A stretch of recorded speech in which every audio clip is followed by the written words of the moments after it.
The signal came on an ordinary Tuesday morning. It rippled through Earth's most sophisticated detection arrays, overwhelming them with its power and precision. Dr. Sarah Chen, lead scientist at the Global Space Communications Center in Geneva, knew immediately this was no natural phenomenon. The message that followed would change humanity forever. To the developing civilization of Sol 3, the transmission began, its translation matrix perfectly adapting to every human language simultaneously. The Stellar Confederation requires your immediate integration into our collective. Your world has been assessed and valued. You will surrender 40% of your planetary resources and accept our governance, or face immediate correction. Dr. Chen's hands trembled as she verified the signal's authenticity for the 5th time. The source was clear. A massive vessel approaching from just beyond Saturn's orbit, accompanied by what appeared to be a fleet of smaller craft. But something about the transmission caught her attention, a pattern in the subspace frequencies that seemed oddly familiar. Within hours, the United Earth Council convened an emergency session. Representatives from every nation gathered in the underground fortress beneath the Himalayas, a facility whose existence had been kept secret from the public for decades. Admiral James Rodriguez, commander of Earth's clandestine space force, stood before the assembly with grim determination. "Ladies and gentlemen," he began, his voice steady despite the weight of the moment. "For the past 30 years, we've been preparing for this day. Project Prometheus wasn't just about defending Earth. It was about understanding the fundamental nature of our potential enemies." The holographic display behind him illuminated, showing detailed analyses of the alien transmission. Dr. Chen's team has confirmed what our deep space probes discovered years ago. The Confederation's technology, while advanced, relies on predictable patterns of quantum manipulation. They believe themselves invincible because no species they've encountered has ever developed alternative approaches to faster-than-light travel or weapons technology. Admiral Rodriguez smiled, though there was no humor in it.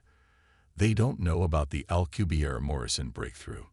They don't know that we've been building our fleet using principles they never imagined possible. They expect us to be primitive, using technology reverse-engineered from their standard templates. They're wrong. The chamber erupted in urgent discussions as classified files were shared among the representatives. Earth had indeed been preparing, but not in the way the Confederation expected. Hidden shipyards in the asteroid belt, quantum laboratories beneath the Pacific Ocean, and antimatter production facilities on the far side of the moon. Humanity had built its defenses in plain sight, yet invisible to the standard detection methods used by the alien collective. Dr. Chen stepped forward, her analysis complete. The Confederation's ships use a form of quantum entanglement for their weapon systems. It's efficient, but it has a critical weakness. They've never encountered anyone using our method of gravity manipulation. Their shields will be useless against our main weapons. The Council's deliberations lasted 12 hours. When they emerged, Earth's response was unified. They would appear to negotiate, to delay, to play the part of a frightened primitive species. Meanwhile, the greatest fleet humanity had ever built would take position, using technology the Confederation's sensors couldn't detect. As the alien deadline approached, Admiral Rodriguez stood on the bridge of the EDS Humanity's Dawn, the first of Earth's new generation of warships. Around him, thousands of vessels moved into position, their gravity drives leaving no trace in conventional space. The Confederation's ultimatum had demanded Earth's submission within their standard planetary cycle, roughly equivalent to 7 Earth days. They would get their answer, but not the one they expected. Humanity had spent generations clawing its way up from the cradle of Earth, surviving every challenge nature had thrown at them.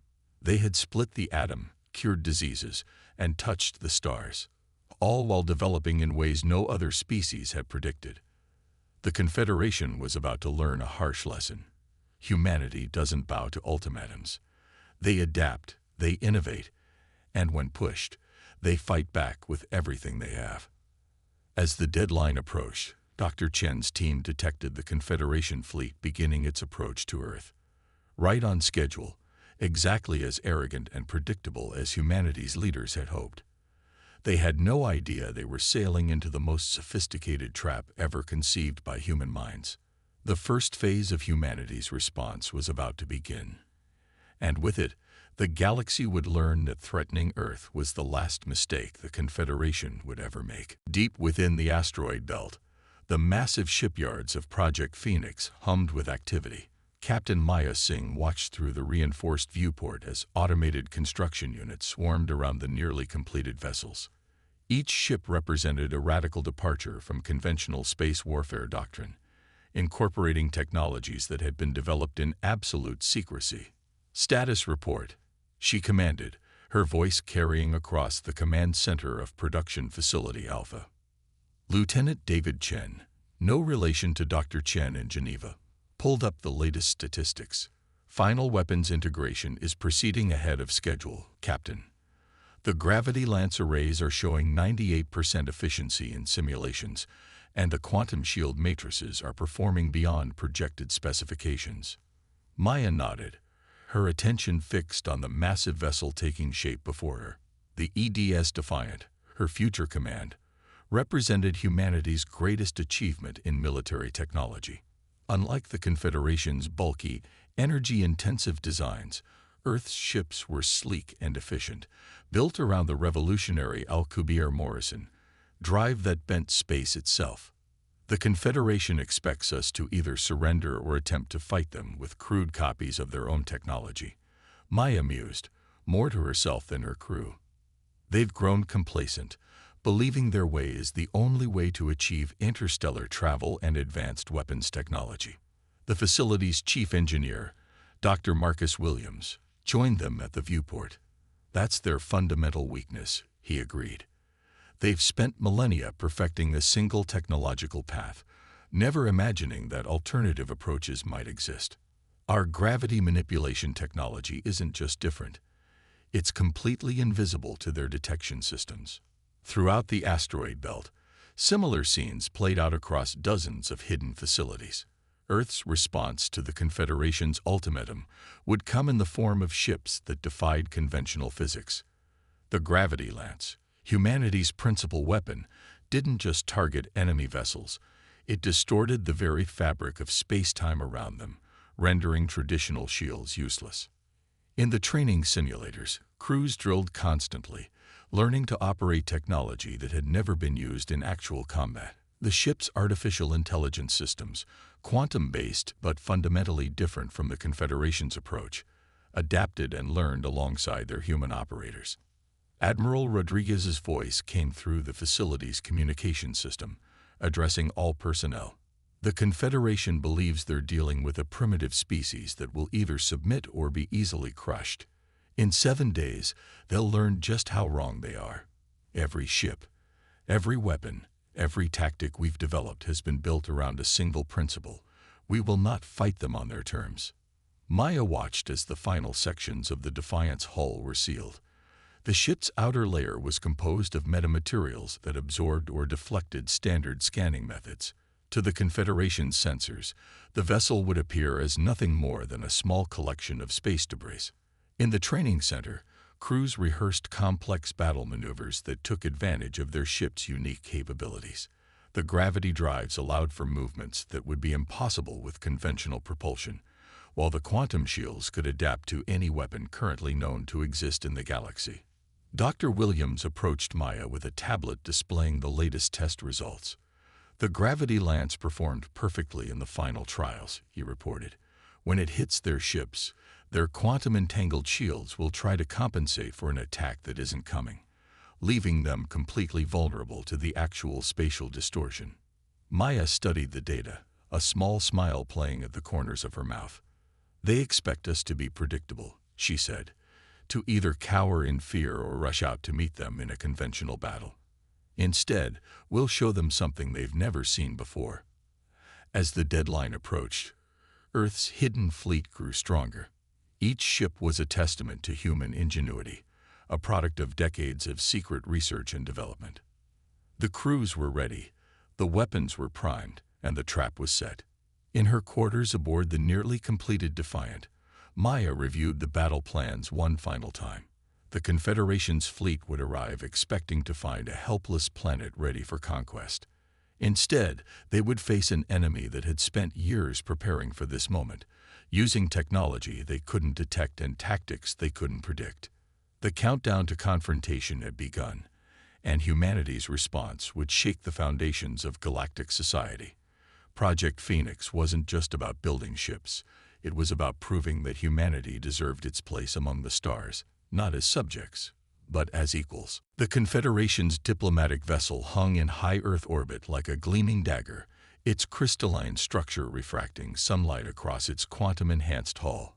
Below, in the United Earth Council's chamber, Ambassador Elena Torres stood before the alien delegation, her expression carefully crafted to display just the right mixture of awe and fear. "Most honored representatives," she began, her voice trembling slightly, "Earth understands the magnitude of your offer. We simply request additional time to prepare our resource transition plans." The Confederation's lead diplomat, a tall, crystalline being who called itself first speaker, emanated waves of superiority. "Your species' attempt at delay is transparent, but we are magnanimous. You have 2 additional planetary rotations to begin resource transfer." In her hidden earpiece, Elena heard Admiral Rodriguez's quiet chuckle. The Confederation was playing directly into their hands, their arrogance blinding them to the truth, while Elena kept the aliens occupied with diplomatic theater. Humanity's real response was taking shape in the shadows of the solar system. Captain Maya Singh's voice came through the secure quantum channel. "Operation Shadow Web is in position. All ships report ready status." Throughout the solar system, Earth's hidden fleet had deployed in a complex 3-dimensional web. Using the revolutionary gravity drives, the ships remained completely invisible to conventional sensors. The Confederation's massive fleet, now gathering near Mars, had no idea they were surrounded. Dr. Chen, monitoring from her station in Geneva, watched the alien fleet's movements with growing excitement. "They're following the exact patrol patterns we predicted," she reported. "Their quantum communication networks are operating on standard frequencies. They haven't adapted a single protocol." In the asteroid belt, the last of Earth's automated manufacturing facilities completed their work. Thousands of drone ships, each equipped with simplified versions of the Gravity Lance technology, moved silently into position. These unmanned vessels would form the first wave of humanity's response, designed to cause maximum confusion in the enemy fleet. Admiral Rodriguez stood on the bridge of the EDS Humanity's Dawn, watching the tactical display with satisfaction. "Begin Phase 1, he ordered. "Let's show them what humanity can do." The first sign that something was wrong came when the Confederation's long-range sensors began failing. Not dramatically, but subtly, creating ghost images and false readings that their automated systems couldn't quite resolve. It was the work of Dr. Williams' quantum interference devices, deployed months ago throughout the solar system. First Speaker's frustration was evident as it addressed the Earth Council again. "Your primitive attempts at electronic warfare are noted and will be punished. The Confederation's technology is beyond your ability to comprehend, let alone resist." Elena maintained her facade of submission. "We assure you, any sensor anomalies are not our doing. Perhaps solar activity." She was cut off by alarms blaring throughout the Confederation's flagship. Their quantum communication network, the foundation of their military coordination, was experiencing unprecedented disruption. Dr. Chen's team had finally cracked the code. Their quantum entanglement patterns were being subtly altered, causing cascade failures throughout their fleet. In the void of space, Captain Singh gave the order that would begin humanity's real response. "Execute Operation Phantom Strike. All ships, activate gravity shields, and prepare primary weapons." The Confederation fleet, still believing they faced a primitive civilization, had arranged themselves in their standard attack formation. Their ships, while powerful, were positioned to defend against conventional energy weapons and missile attacks. They weren't prepared for what came next. The first wave of drone ships emerged from their hiding places, their gravity drives creating localized distortions that the Confederation's sensors registered as natural phenomena. By the time they realized these distortions were artificial, it was too late. First Speaker's voice, now tinged with genuine concern, echoed through the command channels. Unknown energy signatures detected. All ships raise quantum barriers to maximum power. But the quantum barriers, designed to defend against energy weapons, were useless against the gravity lances. The drones struck with precise coordination, their weapons not damaging the Confederation ships directly, but warping space-time around them in ways their technology couldn't compensate for. Admiral Rodriguez watched as the first phase of their plan unfolded perfectly. The Confederation fleet, for the first time in their long history, faced an enemy they couldn't understand. Their carefully arranged formations began to break apart as ships struggled to maintain position in the distorted space around them. Phase 2, he commanded, and humanity's main fleet began to move. The real battle was about to begin, and the Confederation was about to learn that humanity's greatest strength wasn't in their weapons or technology, but in their ability to think beyond conventional limitations. As the EDS Defiant led its battle group toward the enemy fleet, Captain Singh allowed herself a small smile. The Confederation had demanded Earth's submission, believing they faced a primitive species. Instead, they were about to face the full fury of human innovation and determination. Space erupted into chaos as humanity's fleet revealed itself. The Confederation's massive ships, their quantum shields flickering against the sustained gravity distortions, found themselves facing an enemy that seemed to appear from nowhere. Captain Maya Singh's voice cut through the command channel, calm and determined. All ships, execute attack pattern Zeta. Gravity lance batteries, full power. The EDS Defiant led the charge, its revolutionary drive systems allowing it to move in ways that defied conventional physics. Behind it, Earth's fleet emerged from their stealth positions, each ship a testament to human ingenuity. The gravity lances fired in perfect synchronization, creating a web of spatial distortions that trapped the Confederation vessels in pockets of warped spacetime. First Speaker's voice betrayed genuine shock for the first time. Impossible. Their technology, it cannot exist. All ships concentrate fire on these anomalies. But the Confederation's weapons, designed to combat conventional energy shields and armor, proved nearly useless against Earth's gravity-based defenses. The quantum-entangled beams simply passed through the distorted space around human ships, their energy dissipating harmlessly into the void. Admiral Rodriguez, coordinating the battle from the EDS Humanity's dawn, watched as the first phase of their attack succeeded beyond expectations. "Begin Operation Shattered Mirror," he commanded. "Let's show them what happens when they underestimate humanity." Dr. Chen's voice came through the secure channel. "Admiral, their quantum communication network is completely compromised. They can't coordinate their fleet movements effectively." The battle spread across the solar system as smaller engagement groups broke off from the main conflict. Earth's ships, more maneuverable and operating with superior tactical coordination, forced the Confederation fleet to split up. It was textbook divide and conquer, but with technology that rewrote the rules of space combat. Near Jupiter's orbit, Captain Singh led her battle group in a daring assault on one of the Confederation's command ships. The Defiant moved like a predator, its gravity drive allowing it to execute maneuvers that the enemy's targeting systems couldn't predict. "Target their primary power distribution nodes," she ordered. "Let's see how their quantum shields handle a localized gravity collapse." The effect was devastating. The gravity lance struck precisely, creating a microscopic black hole that existed for just a fraction of a second. But it was enough. The Confederation vessels' quantum shields, trying to compensate for an attack they weren't designed to handle, overloaded spectacularly. The massive ship, once thought invincible, drifted powerless in space. Dr. Williams, monitoring the battle from Earth, reported through the command network. "Their shield technology is adapting, but not fast enough. Each time they modify their defenses, Our AI systems calculate new attack patterns they can't predict. The tide of battle shifted decisively when the drone ships launched their second wave of attacks.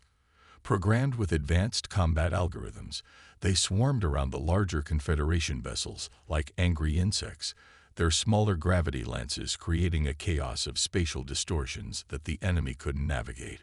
First Speaker's flagship, now isolated from the main fleet, faced the combined firepower of 3 Earth battle groups. "This is not possible," the alien commander transmitted on all frequencies.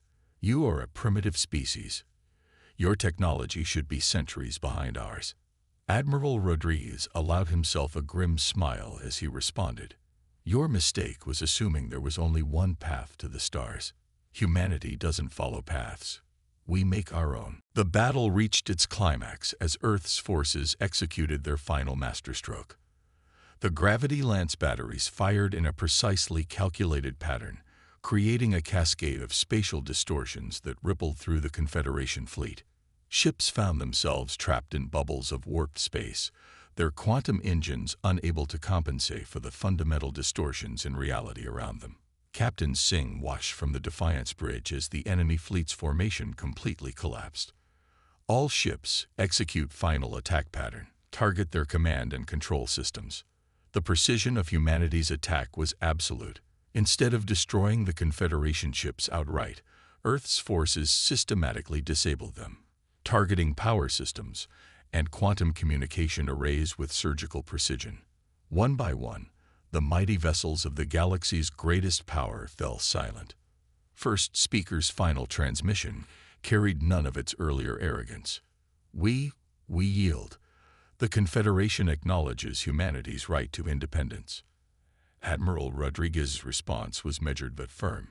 "Independence isn't given, First Speaker. It's taken. Remember this day, not as a defeat, but as the moment you learned that the galaxy is bigger than your assumptions about it." As the battle ended, Earth's fleet regrouped around their disabled opponents. They had won not through brute force, but through innovation, strategy, and the uniquely human ability to think beyond established limitations. The galaxy would never be the same, and humanity had proven itself not just worthy of survival, but capable of reshaping the very nature of space warfare. 1 month after the battle that changed the galaxy, Earth's leaders gathered in the rebuilt United Nations chamber in Geneva. The room buzzed with an energy that spoke of victory, but also of responsibility. Admiral Rodriguez stood at the podium, his uniform decorated with the newly created Stellar Defense Medal, addressing representatives from every nation on Earth. "The Confederation's fleet has withdrawn beyond the Kuiper Belt," he reported, his voice carrying the weight of recent history. Their remaining ships were allowed to limp home after signing the Sol System Independence Treaty.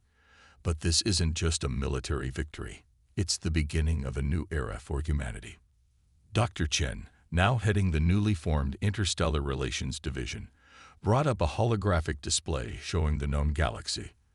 The Confederation's defeat has sent shockwaves through galactic society. Other subjugated species are beginning to question the established order. They're looking to Earth not just as a symbol of resistance, but as proof that there are other paths to technological advancement. Captain Maya Singh, her own uniform bearing the battle honors of the EDS Defiant, stepped forward to deliver her report. The captured Confederation vessels have revealed fascinating insights. Their technology, while advanced, is surprisingly rigid. They've spent millennia perfecting a single approach to space travel and warfare, never imagining that alternative methods might exist. In the asteroid belt, the shipyards of Project Phoenix have been transformed. No longer hidden, they now openly produced vessels incorporating both human innovations and carefully studied Confederation technology. Dr. Williams supervised the integration of these new hybrid systems, pushing the boundaries of what was possible. "Our gravity drive technology has proven superior to quantum entanglement propulsion," he explained to a gathering of international scientists. "But there are elements of their technology that, when combined with our approach, create possibilities we're only beginning to understand." Ambassador Torres, who had played her role in deceiving the Confederation so perfectly, now led diplomatic missions to other star systems. Many species, impressed by humanity's victory, sought alliances and trade agreements. Earth was no longer an isolated world on the galactic frontier. It had become a power to be reckoned with. "The galaxy is changing," she reported back to the Council. The Confederation's grip on power was based largely on the belief that their way was the only way. We didn't just defeat their fleet, we shattered their fundamental assumptions about technological progress. In the deep space listening posts that had first detected the Confederation's approach, new signals were being received daily. Messages from other civilizations, some offering friendship, others seeking to learn from Earth's example. Humanity's victory had sparked a renaissance of innovation across the galaxy. Admiral Rodriguez watched from the observation deck of the Humanity's Dawn as a new fleet of Earth ships conducted maneuvers near Mars.